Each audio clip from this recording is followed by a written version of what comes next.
So these next couple videos were shot over the last 3 or 4 weeks on these couple projects, just doing little things to try to finish up, I don't know about finish up, but just continuously finishing projects. So here on the Rambler, I can almost call it done, but you know, there's a whole lot of little things that need to be squared up, but it's kind of hard to really video them and make an episode out of it. I think like when I do the door panels, I'll do a whole episode on that. When I build a headliner, I'll do the whole episode on that. But all these little things, you know, making the dome lights work, you know, rigging up a switch, that, I mean, there's not really much there. And then working on the tracker is going to be a whole other thing.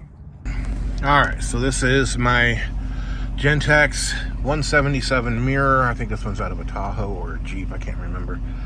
Compass and thermometer, compass thermometer buttons, and then there's a way to, I think you push both of those buttons and hold them and it turns off the mirror, but that's not the problem. There you have it. It's now been put into the the Rambler.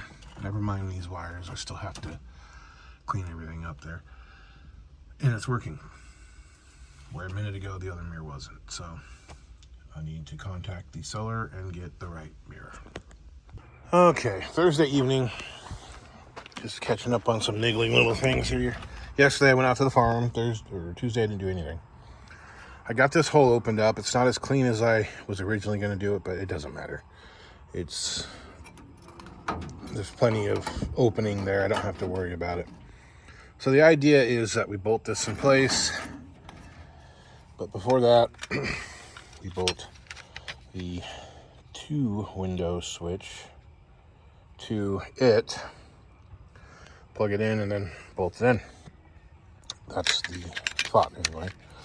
So what I need to do at this point is weld the machine screws, number 8 machine screws, to the back. I need to open these holes up slightly, barely at all.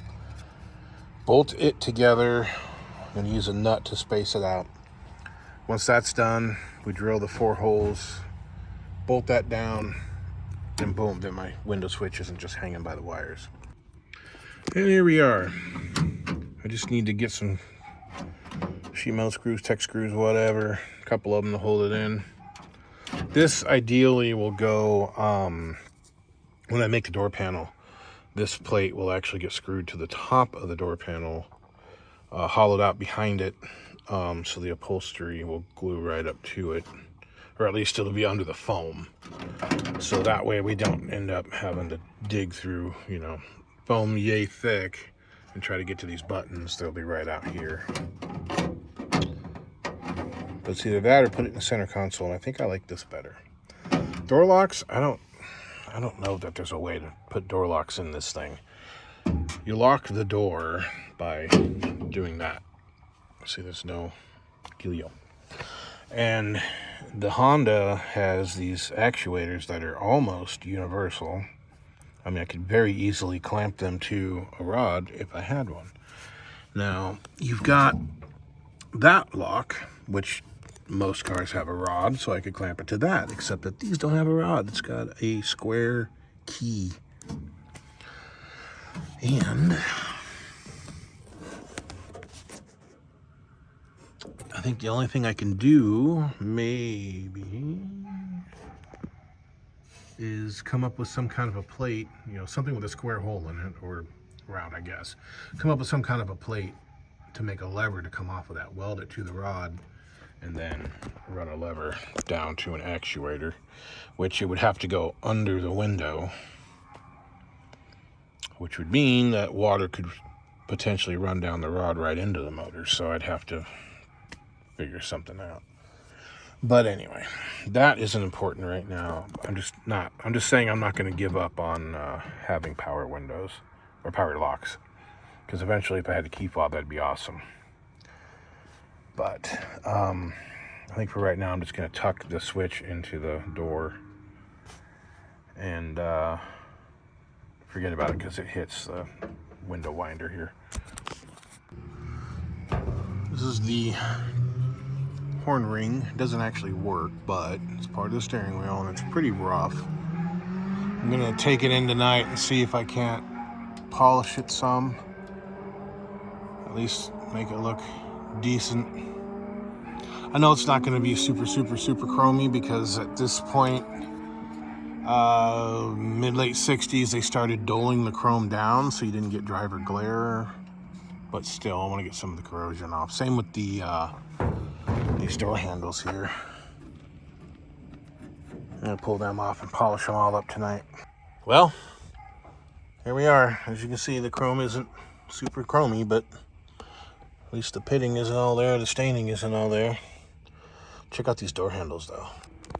These things came out amazing. And that's just an SOS pad. I didn't sit there and mess with rouge or a polishing wheel, or, you know, you can see the corners are all kind of still dirty, but yeah, I'm gonna pop these back on here. I'll probably do it tomorrow, but I did clean up armrest too. I just gotta find another screw for it. It's gonna get painted to match whatever color I do the door panels in though. Digging around in my parts stash, I actually found a set of visors for this. I don't have any upholstery on them. I think I took these off the 61, I'm not sure. But they'll still work, and even if I have to take them apart and figure out how to put new wood on them or whatever, I can do that. But yeah. Yay, I just need to kind of soak them in water and clamp them down and get them to not be warped. They're not broken at all. I think that corner is a little chewed up, but I think it'll be okay. All right, that's it for tonight. Tomorrow morning I'll probably throw those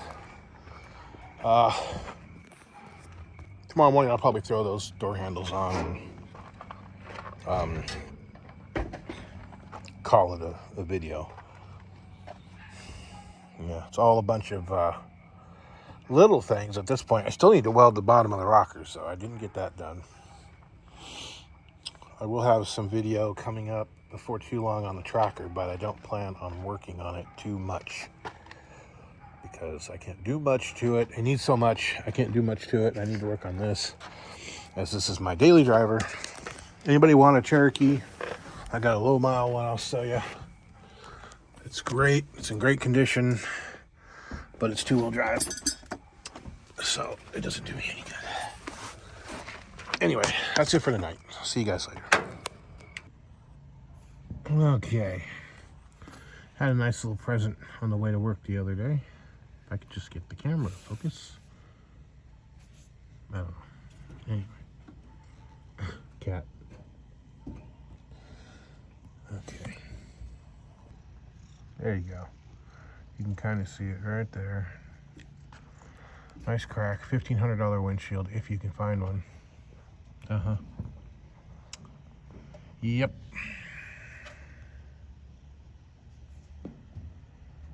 God damn it. So for some odd reason, Jinx here is being really clingy. I'm not sure why. I don't know why. He was always so aloof, and all of a sudden he's so clingy. He even started talking. This cat like never meowed, and now he's meowing at us. Anyway, I picked up this kit from work. Let's see if it works. I wanted to try to keep it from getting worse. And there it is. You can kind of see it still, I guess. Yeah. Hopefully it's enough to keep it from spreading. God, I hope it's enough. I mean, trying to find a damn windshield for this thing is impossible. So here's a little bit of awesomeness. Of course, you can't really see it with the light on, but I ordered some 4mm bulbs and they were too big, so I had to use some 3mm bulbs. I finally got them in, got them all put together, and now my little things kind of light up. Let's see. here. Turn off the light if I could. See, and then before the switch didn't light up when he turned it on. That's nice. So yeah, you can see it better now. This is cruise, and then my 4-way switch. All those bulbs are burned out, and we are good now. So this week I spent a bit of time with the Geo. I didn't spend a lot of time on the Rambler. I did put some of this hokey sponge weather stripping in, and it works wonders. It looks like crap, but I don't care because it works. I had a big gap up here. I don't have a gap there anymore. I even closed a piece of paper in the door, and it is hard to pull out. So I only got like one thing done on this. Something that's been bugging me for a while though. Boom, I got those hooked up. I need to come up with a horn button, either to put in between them or somewhere around where there's space. There's not really a lot of space unless I go underneath, which I really don't want to do.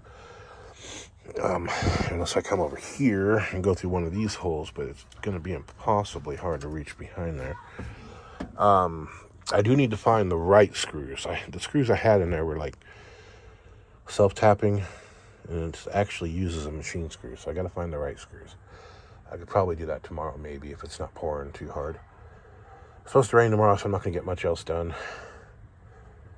I was going to treat the windows, but I don't really care. I just want to go in. I'm tired. I don't feel good. There's something wrong with my eye. And, yeah. I've been under the weather for the last couple weeks. But, anyway. That is it for this video. Not a whole lot on it. Just putting some miles on it. I do have a check engine light now. It's the O2 sensor heater circuit. It's interesting because it came on when we got a cold snap, and then it warmed back up and it went off, and it hadn't come back on until it cooled back off again, and it came back on. So that just tells me that the heater is not working in the O2 sensor. If this thing had a cat in its normal position, the cat would help it warm up because the cat would put so much heat into the exhaust, but it doesn't. So and that's that cheap eBay, I think it was $11, O2 sensor I bought. I don't even know if the original one was bad. I've actually got a brand new one for a Volvo around here that I can probably put in this, but anyway, I'm going in. I'll see you guys later. Alrighty, it is Thanksgiving, gobble, gobble, gobble. Just doing a few little things here. So the trunk is filling up with water.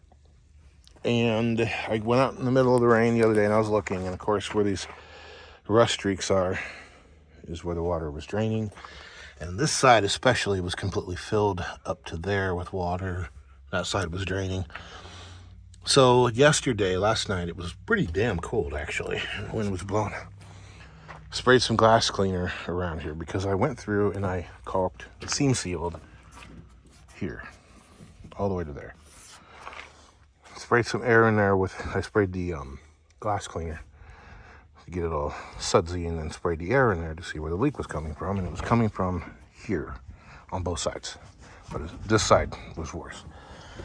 So when I got the car, this was missing.